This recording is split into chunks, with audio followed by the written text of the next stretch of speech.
Hola, teman-teman penikmat film, balik lagi di channel Ikal Review. Sebelumnya makasih udah mengklik video ini. Saya baru aja nonton A Quiet Place Day One. Siap-siap ya, soalnya saya bakal ngasih review film ini ke kalian, jadi simak sampai selesai ya. Tentunya tanpa spoiler, biar kalian ngerasain sendiri experience-nya. Penasaran? Nah cus langsung aja, mari kita ulas. Hollywood selalu mencoba memulai franchise Alien baru yang seringkali berakhir generik dan bodoh, tapi Alien di A Quiet Place ini tetap asik buat dinikmati. Tapi ada tapinya nih, kalau menurut saya, ada masalah kecil sama naskah A Quiet Place Day One. Tapi, jangan salah dulu ya, film ini tetap menawarkan pengalaman yang mendebarkan dan menegangkan, bahkan bikin semua penonton di bioskop mencengkeram sandaran kursi. Ini ialah film monster yang menakjubkan, teman-teman. Buat kalian yang ngikutin dua film sebelumnya, pasti ingat A Quiet Place Part 2 yang dimulai sama prolog tentang hari pertama kedatangan alien.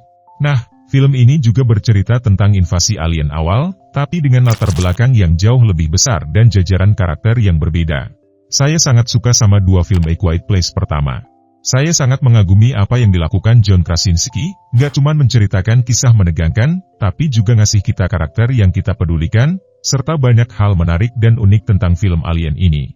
Film ini dimulai sama para penghuni panti jompo yang duduk melingkar, masing-masing membaca puisi mereka sendiri. Di sini kita kenalan sama Samira, diperankan oleh Nyong'o. Dia sekarat karena penyakit. Reuben, perawat yang diperanin sama Alex Wolff, ngajak Samira buat pergi ke kota nonton pertunjukan. Samira setuju, tapi dengan syarat mereka harus dapetin pizza dari pusat kota yang terkenal. Dia bawa kucingnya, Frodo, untuk ikut nonton pertunjukan boneka. Saat itulah kekacauan dimulai. Tentara memenuhi jalanan, jet tempur melesat di langit, dan benda terbang tak dikenal jatuh dari langit, membawa malapetaka. Cakrawala kota New York meledak, dan ketegangan meningkat. Plot A Quiet Place Day One emang sederhana, tapi patut diacungi jempol. Meskipun sebenarnya ini adalah spin-off atau prequel yang mungkin gak terlalu diperlukan dalam franchise ini, film ini tetap berhasil memukau. Sutradara Michael Sarnowski, yang mengambil alih dari John Krasinski, punya tugas berat buat mempertahankan kualitas film sebelumnya. Kebaruan dari makhluk dan suasana menakutkan sudah gak ada, jadi tantangannya lebih besar. Nah masalahnya tuh ada di sini, kecil tapi agak berdampak ke plot film ini. Setelah invasi awal, semua orang melarikan diri, berteriak, dan berlari untuk menyelamatkan diri. Sejak awal babak kedua, setiap karakter tahu harus diam. Seharusnya ada ironi dramatis yang bikin penonton lebih terlibat, tapi malah jadi kurang tegang soalnya kita udah tahu apa yang harus dilakukan. Ya walaupun gitu, A Quiet Place Day One tetap layak ditonton. Ada beberapa momen ketegangan yang menggigit tulang belakang, dan penampilan Jimon Ho-eun-soo sebagai Henry serta Alex Wolff sangat mengesankan. Joseph Quinn, yang kita kenal dari Stranger Things, juga tampil di film ini. Dinamika antara karakternya dengan Samira cukup menarik, meskipun perkembangan karakternya sedikit datar. Tapi, yang paling menonjol tentu saja Lupita Nyong'o. Penampilannya sebagai Samira benar-benar memukau, ngasih dimensi yang mendalam pada karakternya. Nyong'o ngasih akting yang dramatis, bikin saya benar-benar merasakan penderitaan dan ketakutannya. Ditambah lagi dengan urutan aksi yang penuh adrenalin, timing yang cermat, dan Frodo yang mencuri perhatian, film ini adalah permata yang cacat tapi tetap berharga. Michael Sarnowski sebagai sutradara, berhasil menangkap inti dari apa yang bikin film aslinya sukses sebagai thriller yang efisien dan efektif. Sarnowski pakai keheningan dan kebisingan dengan sangat baik buat menciptakan ketegangan. Film ini menampilkan karakter-karakter yang simpatik dalam serangkaian adegan ketegangan yang cerdas dan dirancang dengan baik, apalagi dengan setting di New York, kota paling berisik.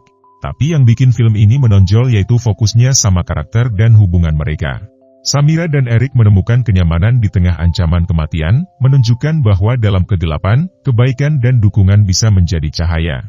Ya meskipun ada banyak ketegangan sama momen menakutkan, film ini lebih menekankan pada elemen dramatis dan emosional, persis seperti dua film sebelumnya. Film ini bikin kita peduli sama karakternya, sehingga kita merasa lebih tegang saat mereka dalam bahaya.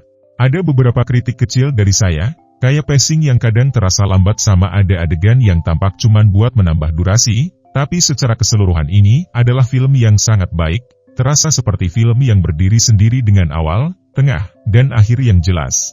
Sejujurnya, saya nggak yakin A Quiet Place Day One bakal seefektif ini tanpa Lupita Nyong'o. Kalau bukan karena dia, ya mungkin film ini gak bakal semewah ini. Boleh setuju boleh juga enggak, gimana kalian punya pendapat yang berbeda? Silahkan diskusi di kolom komentar Paramount Pictures.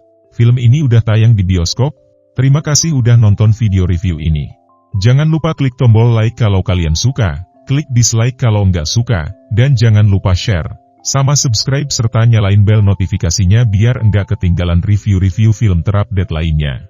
Aku Ikal, pamit undur diri.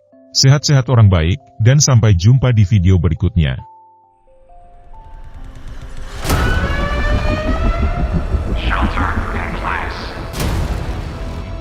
Awaiting further instruction. We can help each other. We have to get out of the city.